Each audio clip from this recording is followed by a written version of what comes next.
Ce n'est pas parce que vous installez des jardinières en béton dans des rues que vous avez fermées à la circulation que ça entraîne une baisse de la pollution en Île-de-France et une amélioration de la qualité de l'air.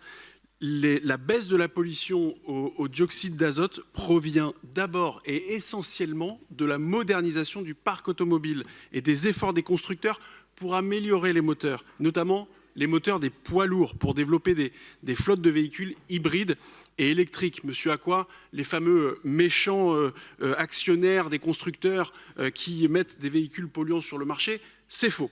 Et encore une fois, c'est Airparif qui nous le dit.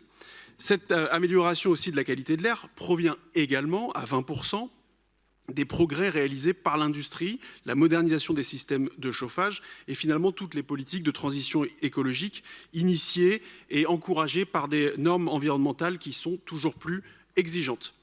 La baisse du trafic routier, en réalité, ça n'est pas l'alpha et l'oméga de l'amélioration de la qualité de l'air. Ça peut vous déplaire, mais c'est Airparif qui le dit, et ce sont les données scientifiques d'Airparif qui le disent. Et donc heureusement que Airparif est là pour mesurer objectivement les politiques publiques, pour rappeler aussi un certain nombre de réalités scientifiques et éviter que le débat ne se transforme, un peu comme ce soir, en exercice d'autosatisfaction permanent.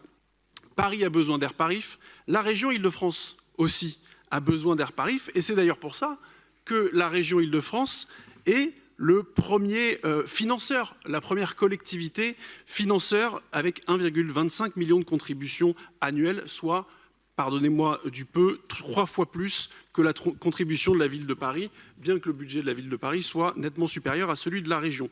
Et donc je le dis pour celles et ceux, notamment M. Aqua, qui seraient tentés de donner des leçons de bonne gestion à la région Île-de-France, région qui, en plus de financer très massivement Airparif, a investi aussi très massivement des milliards d'euros dans les transports en commun, dans les transports collectifs. Le plan Marshall pour les transports collectifs que vous appelez de vos voeux, ça fait près d'une dizaine d'années qu'il est déjà lancé. Heureusement qu'on ne vous a pas attendu. Par contre, pendant 17 ans que vous étiez en gestion, on ne l'a pas vu venir. Prolongement de métro, renouvellement des RER, des bus propres, le développement des circulations cyclables, Véligo, etc. Donc oui, nous votons évidemment cette délibération parce que nous croyons à la nécessité d'une expertise scientifique indépendante, y compris si elle contrarie parfois les certitudes idéologiques de la gauche parisienne.